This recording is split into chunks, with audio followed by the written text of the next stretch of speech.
안녕하세요. 장재명 신부의 신앙 단상입니다.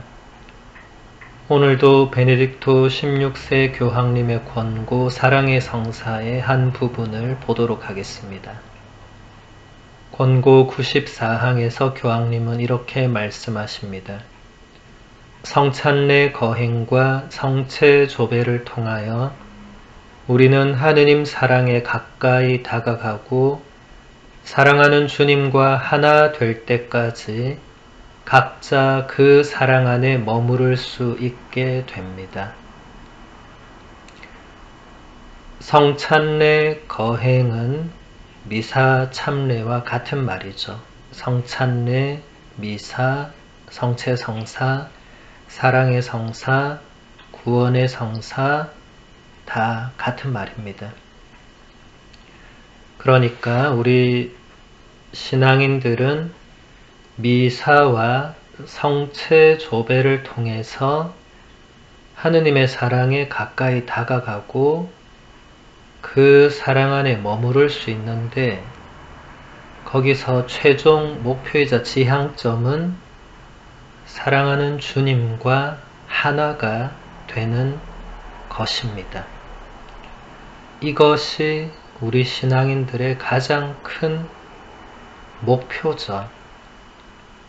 미사를 참례할 때 교우님들이 각자 개인적인 지향을 물론 넣을 수 있고 미리 미사의무를 통해서 그걸 봉헌할 수 있고 다 좋은데 가장 본질적이고 궁극적인 목표이자 지향점은 예수님과 하나가 되는 것입니다.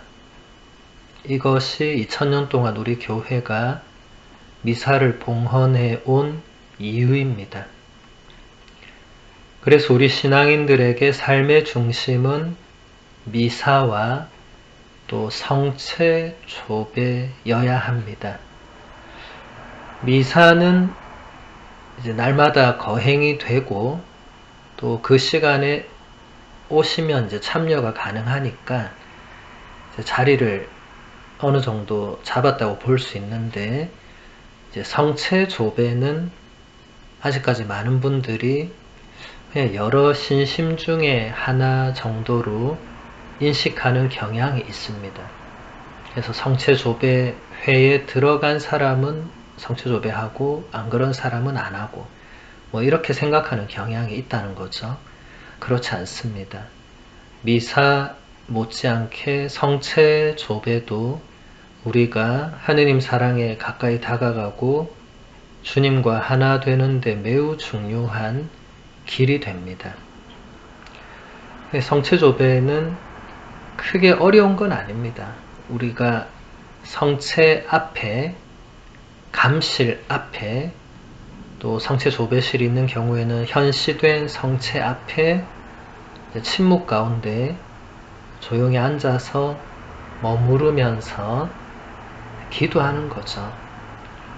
물론 많은 본당들의 성체 조배실에는 이렇게 기도해라는 양식들이 있을 건데 그것은 그 최소한의 어떤 기도들이라고 생각하시면 되고 사실 성체 조배란 것은 어떤 정해진 기도가 있는 게 아닙니다. 미사는 정해진 그 전례 예식에 따르면 되지만 성체 조배는 그냥 성체 안에 살아계신 예수님과 내가 만나는 거죠.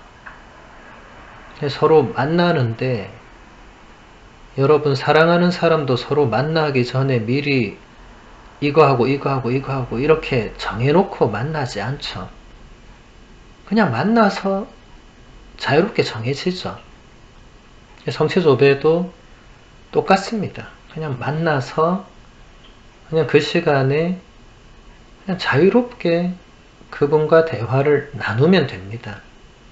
물론 하루아침에 이게 다 되고 이런 건 아니죠. 그래서 이것은 어느 정도 약간의 내가 일주일에 한 번, 두 번, 혹은 매일 10분 성체 조배를 하겠다는 어떤 약간의 규칙이 필요할 수 있습니다. 왜냐하면 어쩌다 한번 이런 것은 우리가 인간관계에서도 어쩌다 한번 만나는 사람과 우리는 깊이 있는 관계가 되거나 사랑하는 관계가 되거나 이러지 않죠. 하느님과의 관계도 마찬가지죠. 어쩌다 한번 하느님을 찾는 사람이 하느님과의 관계가 깊어지거나 하느님을 사랑하거나 하느님의 사랑을 느끼거나 그럴 수 없겠죠. 95항에서 교황님은 이렇게 말씀하십니다. 4세기 초에 그리스도교 예배는 여전히 황제의 권위로 금지되고 있었습니다. 북아프리카의 일부 그리스도인들은 주님의 날을 거행해야 한다는 생각에 그 금령을 어겼습니다. 그들은 주님의 양식인 성찬 없이 살아갈 수 없다고 선언하고는 순교하였습니다. 우리는 주님의 몸 없이 살 수 없습니다. 우리도 구원의 성사에 참여하지 않고서는 살아갈 수 없습니다. 4세기 초면 여전히 로마 제국이 그리스도교를 굉장히 박해하던 시기였죠. 왜냐하면 로마의 유일한 황제가 거의 신처럼 떠받들어지고 또 로마가 이미 신으로 모시고 있던 수많은 신들이 있었는데 이제 그리스도교라는 새로운 종교가 나타나면서 이제 로마 제국 황제들이 이것이 제국의 분열을 가져올 수도 있고 또 여러 가지 자신의 어떤 권위에 도전하는 걸 수도 있고 이런 여러 가지 이유를 들어서 로마 제국이 정한 종교와 정한 신만 믿고 예배하고 제사를 바치고 그 외에는 안 된다. 그걸 어기면 당연히 황제의 명령을 어겼으니까 그 당시에는 사형을 받는 거죠. 그런데도 북아프리카, 지금은 이제 북아프리카가 그냥 아프리카지만 로마 제국이 전 유럽과 북아프리카까지 지배할 때는 북아프리카도 로마였습니다. 그래서 북아프리카 지역의 그리스도인들은 주님의 날에 미사를 봉헌해야 된다는 이 신념에서 황제의 그 금령을 어깁니다. 그리고 이렇게 선언을 합니다. 우리는 주님의 양식인 성찬 없이 살아갈 수 없다. 우리는 주님의 몸 없이는 살 수가 없다. 라틴어로 시네 도미니코 논 포스무스 이렇게 교황님이 직접 이 원문까지 적어 놓으셨어요. 문헌에. 그만큼 이 외침이 우리 신앙인들에게는 가장 본질적인 것이라는 표현이겠죠. 우리 신앙인들은 미사 없이는 살아갈 수 없다. 우리 신앙인들은 성체 없이는 살 수가 없다. 그래서 교황님이 마지막에 지금 우리도 구원의 성사에 참여하지 않고는 살아갈 수 없다고 단언하고 있습니다. 그러니까 신앙인들은 미사에 참여하지 않고서는 신앙인으로 살 수가 없다. 그리고 더 나아가서 그냥 살 수가 없다. 신자가 아닌 사람은 전혀 이해할 수 없는 내용이겠지만 신앙인들은 그리고 하느님을 정말 깊이 사랑하는 사람 그리고 하느님께서 나를 얼마나 사랑하시는지를 조금이라도 깨달은 사람은 왜 그 4세기 초에 북아프리카 신앙인들이 목숨을 내어놓으면서까지 이런 선언을 했는지 이해할 수 있습니다. 예수 그리스도를 사랑하고 예수 그리스도만 믿고 따른다고 약속하고 이제 그분의 몸인 성체를 받아 모시는 이 삶으로 들어왔는데 로마 황제가 못하겠단 말이죠.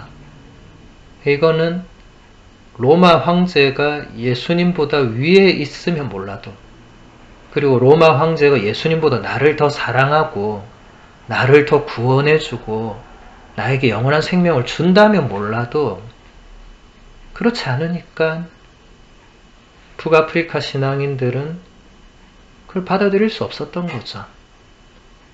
예수 그리스도 외에 그 누가 나를 그토록 사랑해주고 나에게 영원한 생명을 주고 나를 구원할 수 있는가? 없단 말이죠. 그러니까 예수 그리스도의 몸을 받아 모시지 않고서는 살 수가 없다. 이것은 대단히 본질적인 우리 신앙인들의 본질 중의 본질입니다. 이런 것이 시대가 아무리 지나더라도 본질은 변하지 않는 것이죠. 진리는 변하지 않습니다. 이 시대가 이런 것들을 제대로 배우지 못하고 알지 못하고 살아갈 뿐이죠. 하지만 본질적인 것을 알고 있는 신앙인들은 이 선언을 본인도 그렇게 생각하고 있을 것입니다. 97항에서 교황님은 이렇게 말씀하십니다. 사실 참된 기쁨은 주님께서 우리의 성실한 길벗으로 우리 가운데 머물러 계신다는 사실을 인식하는 것입니다. 성찬례를 통하여 우리는 죽은 이들 가운데서 부활하신 그리스도께서 당신의 몸인 교회의 신비 안에서 우리와 같은 시대에 계시다는 것을 깨닫게 됩니다. 교황님은 참 기쁨이 무엇인가를 얘기하십니다. 우리 신앙인의 참 기쁨은 주님께서 우리의 성실한 길벗으로 우리 가운데 머물러 계신다는 그 사실을 내가 인식하는 것, 내가 깨닫는 것, 그게 진짜 기쁨이다. 프란치스코 교황님도 이것은 자주 말씀하셨어요. 주님께서 우리에게 성실하신 것이 우리의 기쁨이다. 이게 무슨 말입니까? 성실하다? 여러분, 친구 관계에서 성실한 친구 관계를 생각해 보면 내가 아무리 그 친구에게 잘못을 하거나 내가 아무리 그 친구에게 소홀히 하거나 내가 아무리 부족하거나 하더라도 언제나 한결같이 나를 지지해주고 사랑해주고 도와주고 내 이야기를 들어주고 내가 믿을 수 있는 친구가 있다. 그럼 그 친구를 생각만 하면 어떻겠어요? 기쁘겠죠. 내가 그런 친구가 있다니 너무 든든하겠죠. 이제 그것을 생각해 보면 예수님께서 나에게 그런 존재라는 것을 깨닫는다면 일반 친구가 그런 것보다 훨씬 더 기쁠 수밖에 없겠죠. 그리고 이것은 인간적인 기쁨을 넘어서는 차원이 되겠죠. 그래서 교황님이 참된 기쁨, 진짜 기쁨이라고 말씀하시는 겁니다. 그것이 또한 성찬례를 통해서 우리는 그리스도께서 바로 여기 우리와 함께 계시다는 것을 깨달을 수 있다. 물론 성찬례가 아니더라도 깨달을 수는 있겠죠. 없다고 할 수는 없습니다. 예수님의 현존이 성체성사에만 한정될 수는 없기 때문에 물론 미사 아닌 곳에서 예수님을 체험하고 예수님의 현존을 느낄 수 있죠.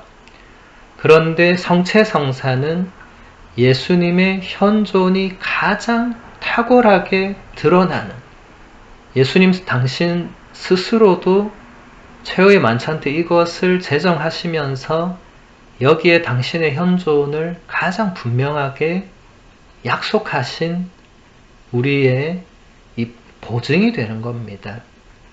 그러니까 3세기, 4세기 순교자들이 우리는 이 성찬례, 참례 없이는 살 수가 없다고 한 거죠. 나를 그토록 사랑하시고 나를 위하여 목숨까지 내놓으신 성실한 길버신 예수 그리스도를 만나고 그분과 하나 되는 이 미사에 참례할 수 없다면 죽는 편이 낫다고 생각한 거죠.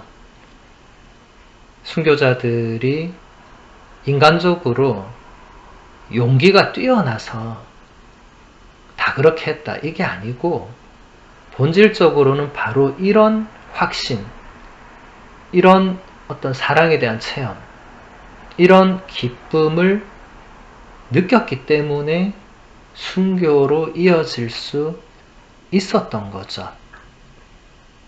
그래서 오늘날 이 시대는 박해 시대도 아니고 순교 시대도 아니지만 순교자들이 왜 그렇게 했는가를 우리가 이렇게 다시 생각해 볼 때 신앙의 본질은 변함이 없다.